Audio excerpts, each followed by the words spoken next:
He was the single most successful investor of the 20th century. Time magazine named him one of the most influential people in the world. He's worth over $70 billion. He's Warren Buffett, and here are his top 10 rules for success. How can other people tap dance to work? What's the secret of that? You find your passion. You find your passion. I was very, very lucky to find it, when I was 7 or 8 years old, and fortunately, my children have found their passion. One son loves farming like nothing else. One son loves music like everything else, and all three of them love philanthropy and what they get to do. You're lucky in life when you find it, and you can't guarantee you're going to find it in your first job out. But I always tell the college students that come out, I say, take the job that you would take if you were independently wealthy. You're going to do well at it. If you think you're going to be a lot happier if you've got 2x instead of x, you're probably making a mistake. I mean, you ought to find something you like that works with that, and you'll get in trouble if you think that making 10x or 20x is the answer to everything in life, because then you will do things like borrow money when you shouldn't, or maybe cut corners on things that your employer wants you to cut corners on. Or it just doesn't make any sense. You won't like it when you look back on it. 3 things in hiring people: look for integrity, intelligence, and energy. And he said if the person didn't have the first 2, that the latter 2 would kill them, because if they don't have integrity, you want them dumb and lazy. You don't want them smart and energetic. It never bothered me if people disagreed with what I thought, as long as I felt I knew the facts. I mean, there's a whole bunch of things I don't know a thing about. I just stay away from those. So I stay within what I call my circle of competence. Tom Watson said it best. He said, I'm no genius, but I'm smart in spots, and I stay around those spots. Well, I try and stay around those spots, and I just don't have a problem if somebody says, you're wrong on something. I go back and look at the facts, and I think that really is much more important, frankly, than having a few points of IQ or having an extra course or 2 in school or anything of the sort. You need emotional stability. I just read and read and read. I probably read 5 to 6 hours a day. I don't read as fast now as when I was younger, but I read 5 daily newspapers. I read a fair number of magazines. I read 10Ks. I read annual reports, and I read a lot of other things too. So I've always enjoyed reading. I love reading biographies. Famous lesson about a margin of safety, that you don't drive a truck that weighs 9,900 pounds across a bridge that says limit 10,000 pounds, because you can't be that sure about it. If you see something like that, you go down a little further down the road and you find one that says limit 20,000 pounds, and that's the one you drive across.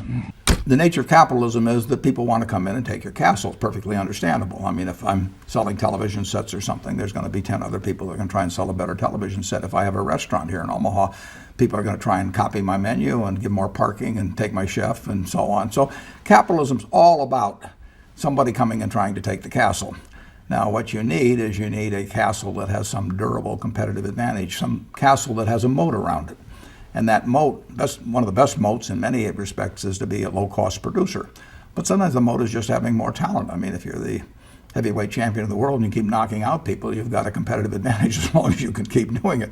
And it's very profitable if you're the one that happens to be able to do it. If you can turn out great motion pictures, I mean, Steven Spielberg, I mean, he's a fellow to bet on, and it has enormous economic value. You'd be surprised at my days. I mean, they're very unstructured, no meetings, none. I mean, I don't like meetings, and I read a lot. I wish I were a faster reader. I'd get more done, but I do read a lot, and I'm on the phone a moderate amount. Our businesses run themselves basically out there. My job is allocating capital, and that's what I'm thinking about. But I don't like to have things all packed hour to hour to hour. And Bill and I are both extraordinarily lucky. I mean, we really get to do what we like to do, the way we want to do it, with people that we choose to be around, and they're terrific. I mean, we've really got everything our way, and we're very fortunate. And in his world, he has a different kind of pace than I have, but we both love it the way we do it. And my guess is that we're each the most productive in that particular mode too, because it fits our personalities and aptitudes. What kills great businesses, if you look at, I do believe in looking at history, and I like to study failure, actually. And my partner says, all I want to know is where I'll die, so I'll never go there. And we want to see what has caused businesses to go bad. And the biggest thing that kills them is complacency. I mean, you want a restlessness, a feeling that, you know, that somebody's always after you, but you're going to stay ahead of them. You always want to be on the move. And when you've got a great business, you know, like Coca-Cola, which is, there aren't any like Coca-Cola, but you really, the danger would always be that you rest on your laurels. But I see none of that, obviously, at Coca-Cola. But that is the key, to compete the same way when you've got 1.8 billion servings being sold daily as when you were selling, 10 a day. And that restlessness, that belief that tomorrow is more exciting than today, you just have to have it permeate the organization. Who was Ben Graham? He was your primary mentor, model? He was a wonderful man, and he was my professor at Columbia. I read his book when I was 19 at the University of Nebraska, and I'd started investing when I was 11, and I started reading about it when I was like 7. So I'd gone through I read every book in the Omaha Public Library that there was on, by the time I was 12, on investing and stock market. And I had a lot of fun, but I never really found out, I never got grounded in anything. And it was entertaining, but it wasn't going to be profitable. And then I read Graham's book, The Intelligent Investor, when I was at the University of Nebraska.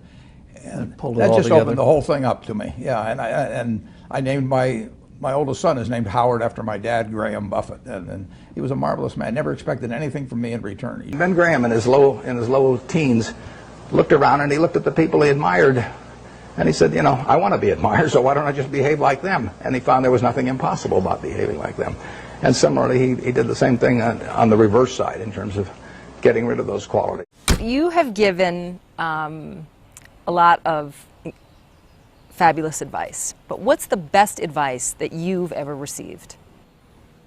Well, I received it in a variety of forms, particularly from my father when I was very young. But I mean, he basically, I think, taught me how to live. Not that I did it perfectly or anything like that, but I mean, he was giving me lessons, but he wasn't doing it by preaching to me. He was doing it by example. But basically, well, the biggest lesson, in a sense, I got is the power of unconditional love. I mean, I think there is no power on earth like unconditional love. And I think that if you offer that to your child, I mean, you're 90% of the way home. And there may be days when you don't feel like it. It's not uncritical love.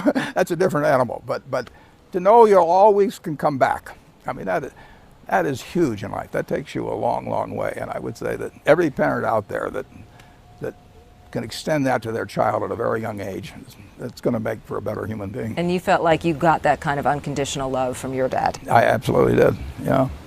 That is a powerful thing. It is a powerful thing. Thank you for watching. I'd love to know what you think of Warren Buffett as an entrepreneur. Let me know your thoughts by leaving it in the comments below. I made this video because Ray Carter asked me to, so if there's a famous entrepreneur that you want me to profile, leave it again in the comments below and I'll see what I can do for you. Thank you for watching, continue to believe, and I'll see you soon.